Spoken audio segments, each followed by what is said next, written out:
खबरें जो आपको सीधे जोड़ती हैं हमसे, जिनका आपकी जिंदगी पर होता है सीधा असर। आपके जरूरत की खबर।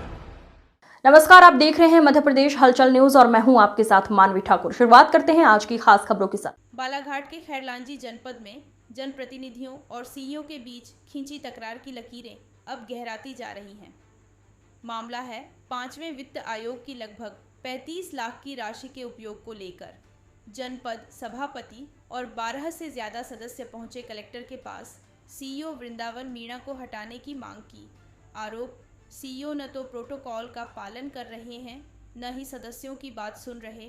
फंड का इस्तेमाल, जहां सदस्य चाहते हैं कि राशि का वितरण विकास कार्यों में समान रूप से हो, वहीं सीईओ चाह रहे हैं कार्यालय के कायाकल्प में खर्च। मुख्य विषय को लेकर हम लोग जनपद सदस्य सभापति लोग यहाँ पे आए हैं। आज चूँकि हमारा मंगलवार में जनसुनवाई में आने का विषय का मुख्य कारण ये है कि हमारे यहाँ सामान्य सभा की बैठक जो होती है, अभी हमारे यहाँ पे 3 से 6 महीना हो गया। सीईओ साहब वृंदावन मीणा जी आए हुए हैं, वो जब भी बैठक ले रहे हैं, 1-2 बैठक हुई है हमारी, तो उसमें जनपद सदस्य और सभापतियों को जितना तवज्जो देना चाहिए, मान सम्मान देना चाहिए, और उस दिन चूँकि वो जनपद के सचिव होते हैं और हमारे मुद्दों को वो दबाने की कोशिश करते हैं। हम अगर कोई समीक्षा पे किसी विषय पर बात कर रहे हैं तो हमें रोका जा रहा है, और जो भी बैठक हो रही है बिना सामान्य प्रशासन के सामान्य सभा की बैठक में उसको अनुमोदन किया जा रहा है। चूँकि नियम तो यह है कि पहले सामान्य प्रशासन की बैठक होना चाहिए और उसके बाद सामान्य सभा की बैठक। बालाघाट तहसील के टिटवा पंचायत अंतर्गत कटेगांव कच्छुरना में प्रस्तावित पैतार डैम के निर्माण का किसानों ने विरोध किया है। प्रभावित किसानों ने मंगलवार को आदिवासी नेत्री हीरासन उइके के नेतृत्व में कलेक्ट्रेट पहुंचकर डिप्टी कलेक्टर प्रदीप कौरव को ज्ञापन सौंपा। किसानों का कहना है कि डैम निर्माण से लगभग 135 एकड़ कृषि भूमि प्रभावित हो रही है, जबकि बदले में दिया जा रहा मुआवजा अपर्याप्त है। उन्होंने मांग की है कि गांव की करीब 150 एकड़ शासकीय भूमि का पुनर्वितरण कर प्रभावितों को जमीन के बदले जमीन दी जाए। जो जमीन सरकारी है वो जमीन हमारी है, जो जमीन सरकारी है वो जमीन हमारी है।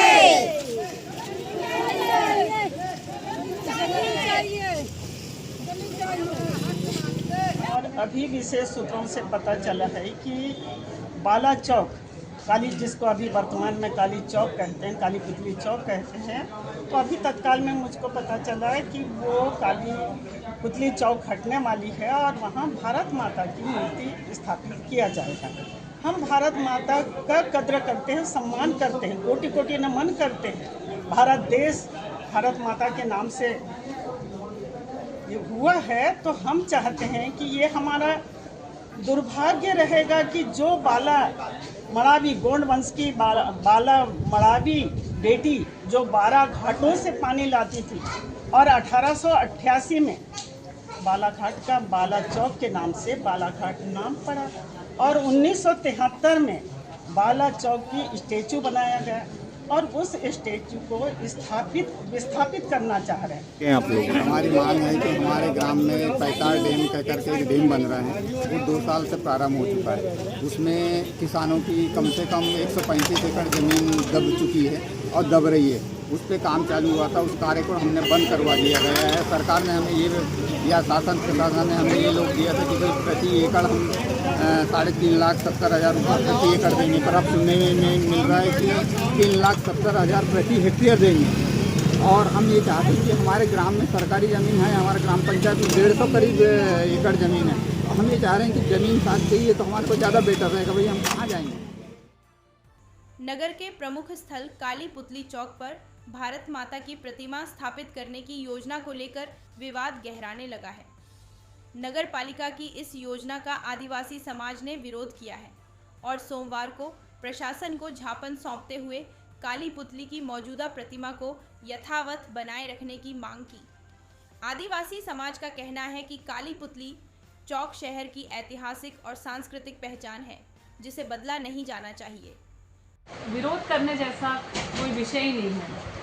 भारत माता हम सबकी राष्ट्रीय भावना का प्रतीक है, हम सबकी आस्था का केंद्र है, हर एक भारतवासी का। और इसी श्रद्धा, इसी आस्था के साथ भारत माता की मूर्ति स्थापित की जा रही है। वहाँ मौजूद लोगों का कहना है कि जो काली पुतली है वो बालाघाट जिले की पहचान है। जी। भारत माता की प्रतिमा वहाँ लगा दिए जाने से उसकी जो स्वाभाविक पहचान है वो ख़त्म होगी। देखिए, काली पुतली चौक हमारे बालाघाट का प्राचीनतम चौक है और हमारे बालाघाट की पहचान है। और ये हम सब शायद कुछ लोग नहीं जानते होंगे कि उनका नाम काली पुतली चौक क्यों पड़ा। वो एक बाला जो घट लेकर खड़ी है, जिसके नाम पर बालाघाट पड़ा है, तो वो हमारी पहचान है। तो उनकी पहचान कभी समाप्त हो नहीं सकती और उस चौक के साथ कभी कोई छेड़छाड़ करने जैसा विषय तो हम सपने में भी नहीं सोच सकते, क्योंकि वो हमारे बालाघाट का हृदय स्थल है। और हमने तो अपने कार्यकाल में उस काली पुतली चौक का सौंदर्यीकरण भी करवाया है। प्रॉपर वहाँ पे फाउंटेन और जो पौधे और फ्लावरिंग करा के हमने पूरा उसे अच्छा सुंदर उसे बनाने का प्रयास किया है। कलेक्ट्रेट परिसर स्थित संकट मोचन हनुमान मंदिर में अज्ञात चोरों ने बीती रात दान पेटी को निशाना बनाते हुए 8 से 10 हज़ार रुपये की नकदी चुरा ली। मंदिर समिति के सदस्यों ने बताया कि चोरी की घटना की सूचना तत्काल कोतवाली पुलिस को दी गई, जिसके बाद मामला दर्ज कर जांच शुरू कर दी गई है।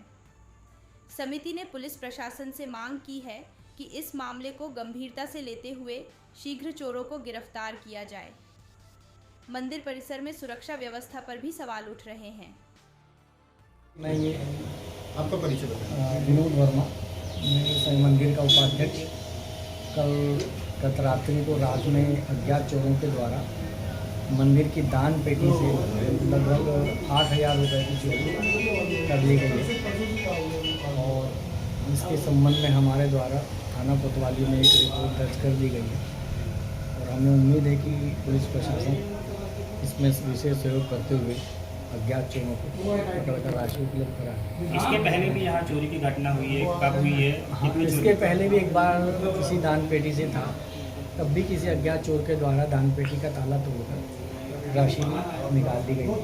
उसका चोर पकड़ाया कि नहीं पकड़ाया? नहीं, उस समय में भी चोर नहीं पकड़ाया।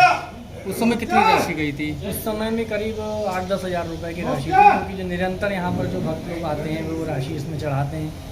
मंदिर का उसमें भूमि पूजन हुआ था, तो संबंध में यहाँ पे बड़ा कार्यक्रम हुआ था जिसमें काफ़ी राशि, ऐसा उम्मीद है कि उसमें उस कार्यक्रम के अंतर्गत में भक्तजनों के द्वारा काफ़ी राशि यहाँ पर दान पत्र में, दान पेटी में डाली गई। खबरों में अब तक के लिए बस इतना ही। फिर होगी आपसे मुलाकात, तब तक के लिए नमस्कार और देखते रहिए मध्य प्रदेश हलचल।